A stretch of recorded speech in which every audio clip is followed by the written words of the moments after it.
आप ये बहाना नहीं बना सकते कि आपके पास में समय नहीं है, क्योंकि आपको भी दिन में 24 घंटे ही मिलते हैं, जितना सफलता का परचम लहराने वालों को मिलते हैं। इसलिए बहाना छोड़, क्योंकि तेरी सफलता के लिए माँ बाप की आंखें तरस रही हैं, तेरी सफलता के लिए बीवी बच्चे आतुर हैं और यार दोस्त जश्न मनाने को व्याकुल है। तो दोस्तों, नॉलेज मंडली की राष्ट्रीय शिक्षा नीति पर आधारित नायाब श्रृंखला काका श्रृंखला में आप सभी का दिल खोल करके स्वागत है। एनईपी पर आने वाले सभी प्रकार के प्रश्नों के लिए काका श्रृंखला है वो बाप साबित होगी। मतलब कि कोई भी सवाल है इससे छूट नहीं सकता, बच नहीं सकता। तो साथियों, शुरू करते हैं काका श्रृंखला तृतीय का पहला question. 41. When was the NEP 2020 released in India? Bharat में NEP 2020 कब जारी की गई थी? ऑप्शन देख लेते हैं। 1 जुलाई 2022, 29 जुलाई 2019, 29 जुलाई 2020, 29 जुलाई 2022। तो सही उत्तर हमारा हो जाएगा सी, 29 जुलाई 2020। मतलब कि 29 जुलाई 2020 को एनईपी 2020 है वो रिलीज की गई थी, भारत सरकार के द्वारा लागू हो गई थी। सही उत्तर हमारा हो जाएगा सी। क्वेश्चन देख लेते हैं 42।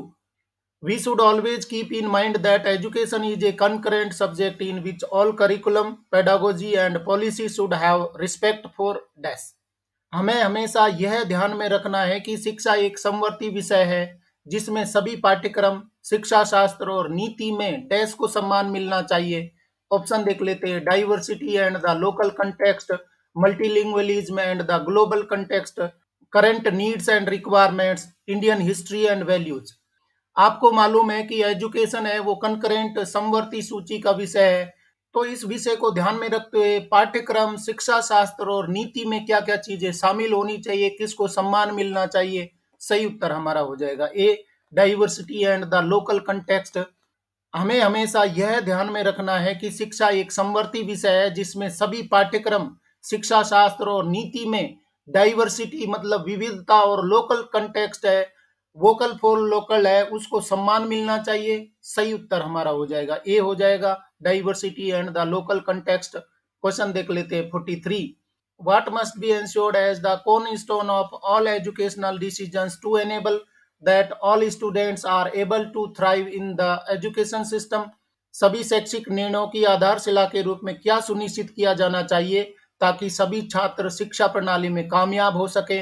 ऑप्शन देख लेते हैं। Gender equality and sensitisation, full equity and inclusion, scientific temperament and nurturing और कल्चरल हेरिटेज एंड डाइवर्सिटी। क्या इंश्योर करना चाहिए, कौन स्टोन के रूप में एजुकेशनल डिसीजंस के लिए क्या चीजें होनी चाहिए जिससे एजुकेशन सिस्टम है वो स्टूडेंट्स को क्या देने में सफल हो जाए।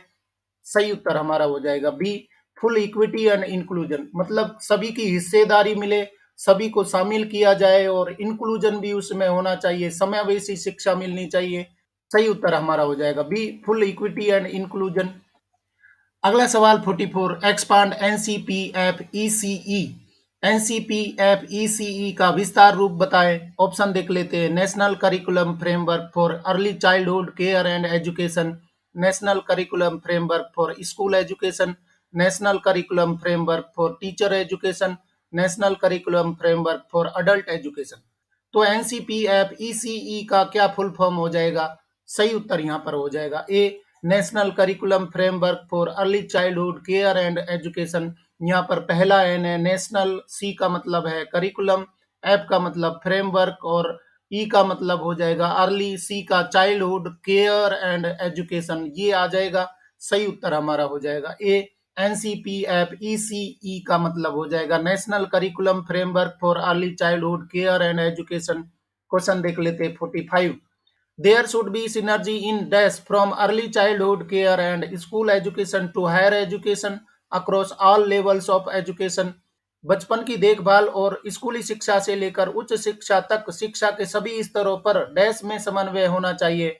कौन सी चीज में समन्वय होना चाहिए। Medium of instructions, rules and regulations, curriculum, extra curriculum. तो क्या चीज में सिनर्जी होनी चाहिए। From early childhood care and school education to higher education में सभी लेवल में क्या चीज में समानता होनी चाहिए। सही उत्तर हमारा हो जाएगा सी, करिकुलम। यहाँ पे आपका आ जाएगा करिकुलम, आ जाएगा करिकुलम में सभी स्तरों में समानता होनी चाहिए। अर्ली चाइल्डहुड केयर से लेकर के स्कूल एजुकेशन और हायर एजुकेशन में सभी लेवल्स में एजुकेशन सिस्टम में समानता होनी चाहिए। किस मामले में? करिकुलम के मामले में। सही उत्तर हमारा हो जाएगा सी हो जाएगा।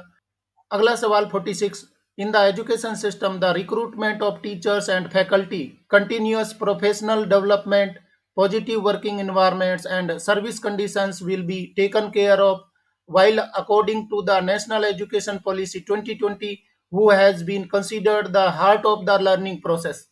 शिक्षा प्रणाली में शिक्षकों और फैकल्टी की भर्ती, निरंतर व्यावसायिक विकास, सकारात्मक कार्य वातावरण और सेवा शर्तों का ख्याल रखा जाएगा। जबकि राष्ट्रीय शिक्षा नीति 2020 के अनुसार अधिगम प्रक्रिया का हृदय किसे माना गया है? ऑप्शन देख लेते हैं, students, parents, education policy, teacher. बहुत ही इंपॉर्टेंट क्वेश्चन है, निश्चित रूप से पूछा जा सकता है। सही उत्तर हमारा हो जाएगा डी, टीचर। अधिगम प्रक्रिया का हृदय किसे कहा गया है? एनईपी 2020 के अनुसार हृदय किसको माना गया है? टीचर को माना गया है। टीचर है वो सेंटर पॉइंट में रखा गया है अधिगम प्रक्रिया के लिए। कौन सी चीजों के लिए? शिक्षकों की या फैकल्टी की भर्ती के लिए, निरंतर व्यावसायिक विकास के लिए, सकारात्मक कार्य वातावरण और सेवा शर्तों का ख्याल रखा जाएगा। और ये बात बताई गई है कि एजुकेशन सिस्टम के अनुसार, राष्ट्रीय शिक्षा नीति के अनुसार अधिगम प्रक्रिया का हृदय मतलब कि हार्ट कौन होगा? Who is the heart of the learning process? That is teacher. मतलब बहुत बड़ा एक चेंज किया गया है राष्ट्रीय शिक्षा नीति में। टीचर पर फोकस किया गया है। टीचर के रिक्रूटमेंट, उसकी सर्विस कंडीशंस है, उसको सकारात्मक वातावरण देने के लिए सब चीजों का ख्याल रखा गया है। और ये बोला गया है कि शिक्षण प्रक्रिया में या अधिगम प्रक्रिया में जो हृदय होगा वो कौन होगा? टीचर होगा। आपको ये ध्यान रखना है, अभी तक बच्चा है वो सेंटर हुआ करता था, उसके चारों ओर सारी प्रोसेस है वो घूमती थी। 2020 में ये चेंज किया गया है, फोकस किया गया है कि इस पर टीचर है वो हृदय होगा अधिगम प्रक्रिया का। सही उत्तर हमारा हो जाएगा डी हो जाएगा। क्वेश्चन देख लेते हैं 47, a light but tight regulatory framework is the main feature of. एक हल्का लेकिन सख्त नियामक ढांचा किसकी मुख्य विशेषता है? ऑप्शन देख लेते हैं, operating system of national education policy 2020, guiding principle of the education system, the methodology of the teaching process, effective classroom discipline. तो क्या हो जाएगा? ए लाइट बट टाइट का मतलब क्या हो जाएगा? रेगुलेटरी फ्रेमवर्क है। किसके लिए, कौन सी चीज के लिए फोकस किया गया है? यहाँ पर सही उत्तर हो जाएगा B, guiding principle of the education system. मतलब कि एजुकेशन सिस्टम के लिए जो गाइडिंग प्रिंसिपल है वो लाइट बट टाइट, मतलब कि हल्का हो परंतु कोई कमी भी नहीं हो, कोई लीक पॉइंट भी नहीं होना चाहिए, इतना सख्त भी नहीं हो पर इतना लूज भी नहीं हो कि बहुत सारे लूप पॉइंट रह जाएं। तो लाइट बट टाइट है, एक गाइडिंग प्रिंसिपल रखा गया है। किसके लिए? एजुकेशन सिस्टम के लिए रखा गया है एनईपी 2020 में। सही उत्तर हमारा हो जाएगा बी हो जाएगा। डियर फ्रेंड्स, क्वेश्चन पसंद आ रहे हैं तो लाइक बटन जरूर दबा दीजिए। क्वेश्चन देख लेते 48, the full form of UNESCO is the United Nations educational, scientific and cultural organisation. What is the headquarter of UNESCO? UNESCO का पूर्ण रूप संयुक्त राष्ट्र शैक्षिक, वैज्ञानिक और सांस्कृतिक संगठन है। यूनेस्को का मुख्यालय कहाँ है? ऑप्शन देख लेते हैं, London United kingdom, Geneva Switzerland, Paris France, New York city USA. सही उत्तर हमारा हो जाएगा सी, पेरिस। पेरिस में यूनेस्को का मुख्यालय है जो कि स्थित है फ्रांस में। सही उत्तर हमारा हो जाएगा सी हो जाएगा। अगला सवाल देख लेते हैं 49, BOA board of assessment, BOG board of governors, BRC block resource centre, then what is the full form of CRC? यहाँ पर कुछ टर्मिनोलॉजी दी है। बीओए का मतलब होता है बोर्ड ऑफ असेसमेंट, बीओजी का मतलब है बोर्ड ऑफ गवर्नर्स, बीआरसी का मतलब है block resource centre. Then what is the full form of CRC? CRC का फुल फॉर्म आपको पता लगाना है। ऑप्शन देख लेते हैं, children resource centre, cluster resource centre, cluster resource council और चिल्ड्रन रिस्पॉन्सिबल काउंसिल। तो क्या हो जाएगा? फुल फॉर्म क्या होगा? सीआरसी का मतलब क्या हो जाएगा? फुल फॉर्म क्या हो जाएगा? सही उत्तर होगा हमारा बी, क्लस्टर रिसोर्स सेंटर। मतलब कि यहाँ पर सीआरसी का फुल फॉर्म हो रहा है क्लस्टर रिसोर्स सेंटर हो रहा है। जिस तरीके से बीओए का मतलब होता है बोर्ड ऑफ असेसमेंट, बीओजी का बोर्ड ऑफ गवर्नेंस है, बीआरसी का ब्लॉक रिसोर्स सेंटर है, तो यहाँ पर सीआरसी का मतलब हो जाएगा क्लस्टर रिसोर्स सेंटर हो जाएगा। सही उत्तर हो जाएगा बी। क्वेश्चन देख लेते हैं 50, which of the following helps in setting the highest standards of multidisciplinary education across India? निम्नलिखित में से कौन सा भारत भर में बहुआयामी शिक्षा के उच्चतम मानकों को स्थापित करने में मदद करता है? ऑप्शन है academic bank of credit ABC, choice based credit system CBCS, digital infrastructure for knowledge sharing Diksha, multi disciplinary education and research universities Meru. तो इनमें से क्या हो जाएगा? Which of the following have seen setting the highest standards of multi disciplinary education across India? तो सही उत्तर इसमें क्या हो जाएगा? डी हो जाएगा। Multi disciplinary education and research universities है, जिसको शॉर्ट फॉर्म में बोला गया है, मेरू बोला गया है हायर एजुकेशन के लिए। सही उत्तर हमारा हो जाएगा डी हो जाएगा। अगला सवाल 51, how does a light but tight regulatory framework ensure integrity, transparency and resource efficiency of the education system? एक हल्का लेकिन सख्त नियामक ढांचा शैक्षिक प्रणाली की अखंडता, पारदर्शिता और संसाधन दक्षता कैसे सुनिश्चित करता है? विकल्प देख लेते। By imposing strict regulating conditions, by democratic classroom situations, by audit and public disclosure, और डी ऑप्शन है बाय इफेक्टिव क्लासरूम इकोसिस्टम। सही उत्तर हमारा हो जाएगा C, by audit and public disclosure. How does a light but tight regulatory framework ensure integrity, transparency and resource efficiency of the education system? By audit and public disclosure, इसके द्वारा ensure किया जाएगा, light but tight regulatory framework के द्वारा। सही उत्तर हमारा हो जाएगा बी। क्वेश्चन देख लेते हैं 52, what is SQAAF as per NEP 2020? NEP 2020 के अनुसार स्क्वाप SQAAF क्या है? हमारे ऑप्शन है school quality assessment and accreditation framework. SQAP is a set of standards and best practices as paradigm for attaining individual and institutional excellence. It is a tool for educationists, leaders, management, and all those involved in making a difference in the lives of children. Or D, all these. सही उत्तर हमारा हो जाएगा D, all these. इसको आपका मतलब क्या हो जाएगा? SQAAF का फुल फॉर्म क्या है? School quality assessment and accreditation framework इसका फुल फॉर्म है इसको आपका।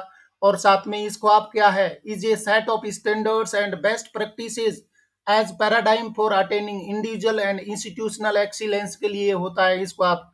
और साथ में it is a tool for educationist, leaders, management and all those involve in making difference in the lives of children. इन सभी के लिए ये हो जाएगा, इसको आप हो जाएगा।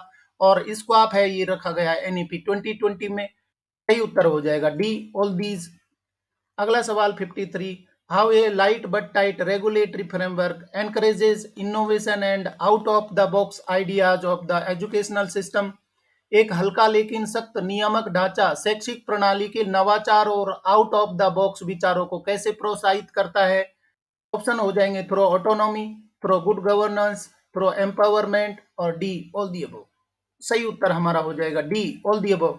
How a light but tight regulatory framework encourages innovation and out of the box ideas of the education system? तो एजुकेशन सिस्टम के लिए ये कैसे एनकरेज करेगा?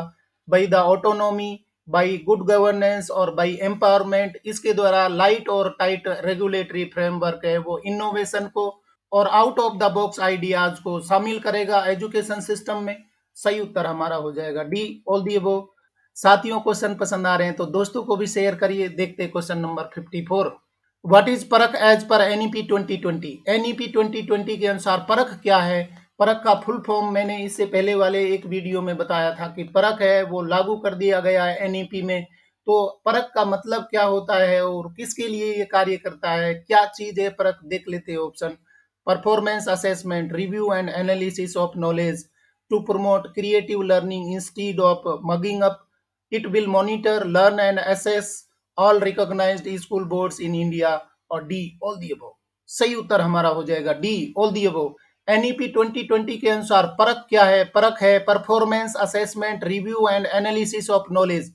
यहाँ पर P का मतलब है परफॉर्मेंस, A का मतलब असेसमेंट और R का मतलब है रिव्यू, और फिर से A का मतलब एनालिसिस है, और KH का मतलब हो जाएगा यहाँ पर नॉलेज हो जाएगा। तो performance assessment review analysis of knowledge है, इसके मामले में रखा गया, परख रखा गया है। सही उत्तर हमारा हो जाएगा डी, ऑल दी अबव। और ये क्या कर रहा है? Creative learning instead of mugging को बढ़ावा दे रहा है। साथ में it will monitor, learn and access all recognised school boards in India. तो इन सबको ये जांच रहा है, परख रहा है, रिव्यू कर रहा है, सभी के लिए बनाया गया है, परख रखा गया है। सही उत्तर हमारा हो जाएगा डी, ऑल दी अबव। अगला सवाल 55, who will regularly assess the progress of outstanding research, excellent education and continuous review.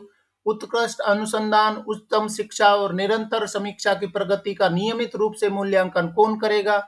Option है students related to research, innovative project, educational administration, educational experts, educational coordinator. सही उत्तर हमारा हो जाएगा C, educational experts regularly access the progress of outstanding research, excellent education and continuous review. इसके लिए कौन होंगे? एजुकेशनल एक्सपर्ट होंगे। सही उत्तर हमारा हो जाएगा सी हो जाएगा। क्वेश्चन देख लेते हैं 56, व्हाट इज स्काप? स्काप से संबंधित पहले भी क्वेश्चन आ गया है, परंतु स्काप एक छोटी चीज नहीं है। स्काप का मतलब क्या होता है, एक नई टर्मिनोलॉजी है, और इस तरीके के क्वेश्चन हैं वही आपकी परीक्षा में पूछे जाएंगे।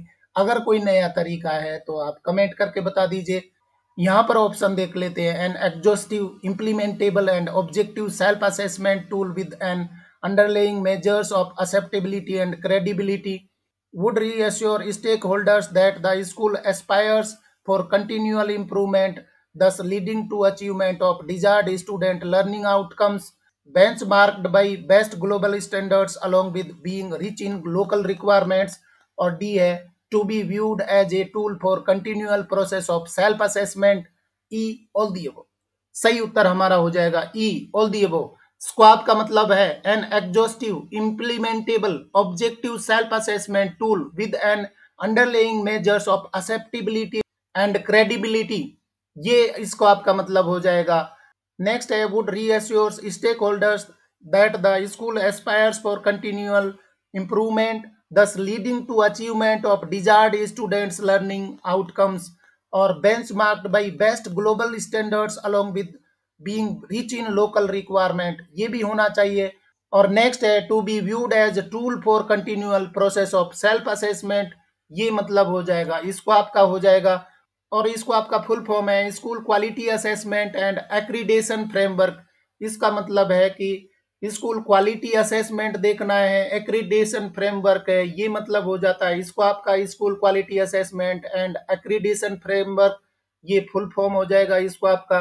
और इसको आप क्या है उसके बारे में यहाँ पर ऑप्शंस में बता दिए, मतलब कि एक क्वेश्चन में कई सारे सब क्वेश्चंस हैं आपके बन जाएंगे, और निश्चित रूप से आप सही करके आएंगे अगर इस तरीके के क्वेश्चन आएंगे तो।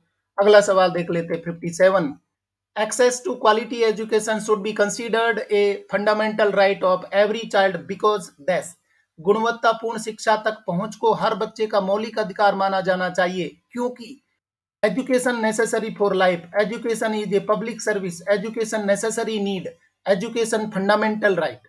तो क्या है? Access to quality education should be considered a fundamental right of every child because education is a public service. यहां पर सही उत्तर हो जाएगा education is a public service, यहां आ जाएगा access to quality education should be considered a fundamental right of every child because education is a public service, ये एक सार्वजनिक सेवा है। सही उत्तर हमारा हो जाएगा बी हो जाएगा। अगला सवाल देखते हैं 58, what are the functions of STEM? STEM के कार्य क्या हैं? ऑप्शन देख लेते हैं। STEM stands for science, technology, engineering and mathematics. STEM has grown to represent a unique approach to teaching and learning, one that centers around individual students, learning styles and interests। C option है an emphasis on innovation, problem solving and critical thinking, D all these. सही उत्तर हो जाएगा D all these. Stem का मतलब है stem stands for science, technology, engineering and mathematics, इसके लिए स्टेम है। और स्टेम क्या कर रहा है? STEM has grown to represent unique approach to teaching and learning, one that centers around individual students' learning styles and interest, and emphasis on innovation, problem solving and critical thinking, इनके लिए है। तो सही उत्तर यहाँ पर हो जाएगा डी ऑल दीज। अगला सवाल देख लेते 59, who facilitates and encourages a true philanthropic private and community partnership? कौन एक सच्ची परोपकारी निजी और सामुदायिक भागीदारी को सुगम और प्रोत्साहित करता है? Substantial investment in a strong vibrant public education system, investment in public education system, investment in Indian education system, investment in government education system. तो यहाँ पर क्या हो जाएगा? सही उत्तर हमारा हो जाएगा A, substantial investment in strong vibrant public education system who facilitates and encourage a true philanthropic private and community partnership है। ये प्रोवाइड करेगा substantial investment in a strong vibrant public education system. सही उत्तर हमारा हो जाएगा यहाँ पर ए हो जाएगा, substantial investment in a strong vibrant public education system. और साथियों देख लेते काका सीरीज तृतीय का अंतिम question 60। This national education policy envisages an education system rooted in the Indian ethos and directly contributes to transforming देश। ये राष्ट्रीय शिक्षा नीति भारतीय लोकाचार में निहित एक शिक्षा प्रणाली की कल्पना करती है जो सीधे किसे बदलने में योगदान देती है। ऑप्शन देख लेते हैं, Hindustan that is Bharat, Bharat that is India, India that is Bharat, India that is India. तो सही उत्तर क्या हो जाएगा? सी हो जाएगा, India that is Bharat. The national education policy envisages an education system rooted in the Indian ethos and directly contributes to transforming India. मतलब बदलते भारत से जुड़ी हुई है और उसकी गहरी जड़ें हैं, वो समाहित है किसमें?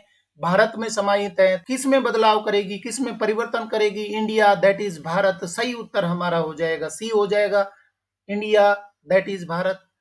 तो इस तरीके से फ्रेंड्स काका सीरीज तृतीय के आज हमने 20 क्वेश्चंस हैं वो कंप्लीट कर लिए और ये सारे क्वेश्चंस हैं वो आधारित है किस पर? एनईपी मतलब नेशनल एजुकेशन पॉलिसी 2020 पर। मतलब कि एनईपी पर जो भी सवाल आएगा निश्चित रूप से काका सीरीज है उसको कवर करेगा। और काका सीरीज में अभी तक हम 60 क्वेश्चंस कर चुके हैं, आगे भी बहुत सारे क्वेश्चंस आने वाले हैं। अगर आपने बाकी क्वेश्चंस नहीं देखे हैं तो जरूर देखिए, क्योंकि काका सीरीज है आपके एनईपी पर आने वाले सारे सवालों के लिए बाप साबित होगा। मतलब कि कोई भी सवाल इससे छूट नहीं सकता। और साथियों अगर आप उम्मीदवारी रखते हैं NVS principal, vice principal, PGT post के लिए भी, तो एनवीएस ने नवोदय सिस्टम रखा है और नवोदय सिस्टम के कंप्लीट क्वेश्चंस के लिए आप देखिए धौलागढ़ माता श्रृंखला, धौलागढ़ माता श्रृंखला है, बिल्कुल यूनिक सीरीज चल रही है, कंप्लीट एनवीएस स्कीम को कवर कर रही है। तो देखिए एनवीएस स्कीम सभी topic. Dear friends, if you are preparing for KVS LDCE examinations like principal, vice principal, FO, SO, HM, PGT, TG, so Knowledge Monthly provide complete syllabus for these examinations. And dear friends, if you are also prepared for vice principal in NCT conducted by UPSC, you can complete your syllabus at the Knowledge Monthly channel and other recruitment examinations conducted by state boards. साथियों अगर आपको आज के question पसंद आए तो like share करें और चैनल को सब्सक्राइब करना तो जरूरी है, क्योंकि नॉलेज मंडली is the right choice. Thank you very much.